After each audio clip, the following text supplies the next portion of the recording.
የቀድሞ የኢትዮጵያ ጠቅላይ ሚኒስትር መለስ ዜናዊ ልጅ ሰምሃል መለስ ከመቀሌ ወጣው ከጠቅላይ ሚኒስትር አብይ አህመድ መንግስት ጋር አብረው ስለቆሙት የትግራይ አመራሮች በተለይም ስለ አቶ ጌታቸው ረዳና ጄኔራል ጻድቃን ገብረትንሳኤ ጠንካራ ያለ ትችት ሰንዝራለች። ሰምሃል እነዚህ ግለሰቦች ከፌዴራል መንግስቱ ጋር ያላቸው ግንኙነትና ከነሱ በጎ ፍቃድ ወይም ጥበቃ ለመለመን የሚያደርጉትን ጥረት እጅግ ሞኝነት የሞላበት ነው ስትል ገልጸዋለች። በትግራይ ህዝብ ላይ የዘር ማጥፋት ወንጀል ከፈጸመ መንግስት በጎ ምኞትን ወይም መልካም ፍቃድን መጠበቅ ፍጹም እብደት መሆኑንም ትናገራለች። እንደርሷ እምነት የትግራይ ህዝብ ትኩረት ማድረግ ያለበት ከፌዴራል መንግስቱ መልካም ፍቃድን በመለመን ላይ ሳይሆን የትግራይ አመራሮች ለገዛ ህዝባቸው በጎ ፍቃድ፣ ታማኝነትና ርህራሄ እንዲኖራቸው በመጠየቅና በመጫን ላይ መሆን አለበት ብላለች። ይህንንም እንደ አንድ የትግራይ ተወላጅ እንደምትጠብቅና እንደምትጠይቅም በጽኑ ትገልጻለች። በትግራይ ላይ የጥፋት ዘመቻ ከከፈቱት ጋር በስውር አብሮ እየሰሩ ራስን እንደ ብሔርተኛ መቁጠር ፈጽሞ የማይታሰብና የማይዋጥላት ነገር መሆኑን ትገልጻለች። እነዚህን አመራሮች ዘራፊ ልሂቃን ስትል የመጠራቸው ሲሆን እነዚህ ልሂቃን የግል የኢኮኖሚ ጥቅማቸውን ለማስጠበቅ ሲሉ በትግራይ ውስጥ ውጥንቅትና ትርምስ እንዲቀጥል የራሳቸውን የፖለቲካ ፍላጎት እንዳላቸውም ትከሳለች።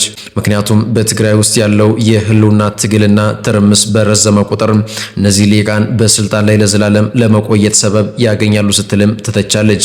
በመሆኑም ትግራይ ከዚህ የህልውና ትግል አዙሪት ወጣ ወደ ተሻለ የዲሞክራሲና የልማት ምዕራፍ መሸጋገር እንዳለባትና የልሂቃኑ የዘረፋ አካሄድ በግልጽ መቃወም ትክክለኛ የሀገር ወዳድነት ተግባር መሆኑንም ታሰምርበታለች።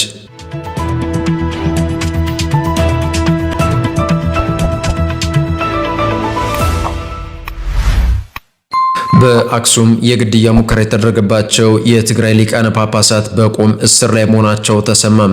በአክሱም ከተማ የግድያ ሙከራ እንደተፈጸመባቸው የተነገረው ሁለቱ የመንበረ ሰላማ ከሳቴ ብርሃነ ለዕላይ ቤተ ክህነት ሊቃነ ጳጳሳት ብፁዕ አቡነ ናትናኤልና ብፁዕ አቡነ አረጋዊ ከቅዳሜ ሐምሌ 4 2018 ዓ.ም ጀምሮ በጸጥታ አካላት ጥበቃ ስር ወይም በቁም እስር ላይ እንደሚገኙ የቅርብ ሰዎቻቸው ለቢቢሲ ገለጹ። ባለፈው ሳምንት ረቡዕ በጳጳሳት መኖሪያ ቤት ላይ ተኩስ መከፈቱን ተከትሎ የአክሱም ፖሊስ 3 ተጠርጣሪዎችን በቁጥጥር ስር መዋሉንና ድርጊቱ በጥበቃ መፈጸሙን አስታውቆ ነበር። ይሁን እንጂ ቅዳሜ ዕለት ሁለቱ አባቶች ለጥያቄ በሚል ወደ ፖሊስ ጣቢያ ተወስደው በከባድ ወንጀል እንደተጠረጠሩም ተነግሯቸዋል።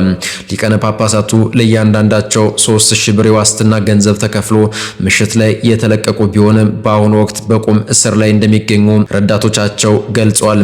ፖሊስ አቡነ ናትናኤልን ትግልን ማደናቀፍ በሚል ወንጀል እንደጠረጠራቸው የተሰማ ሲሆን ቢቢሲ ከአካባቢው ባለስልጣናት ምላሽ ለማግኘት ያደረገው ሙከራ አልተሳካም።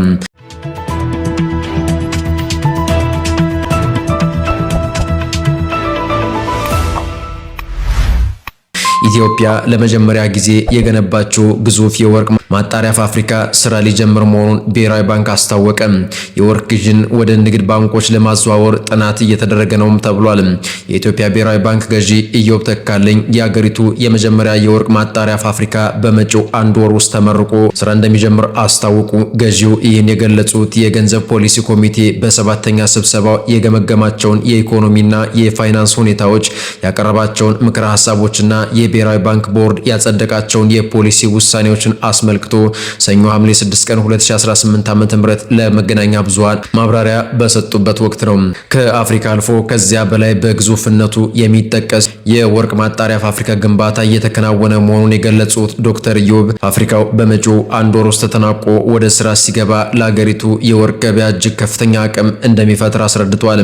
የሀገር ውስጥ የወርቅ ማጣሪያ ፋብሪካ ወጪን በከፍተኛ ደረጃ ከመቀነሱም በላይ ቀደም ሲል ወርቅ ወደ ውጭ በመላክ እንዲነጠር ተደርጎ ከዚያ በኋላ ለሌሎች ክምችት በዶላር የመሸጥን አሰራር ሙሉ ለሙሉ የሚያስቀር ነው ብለዋል።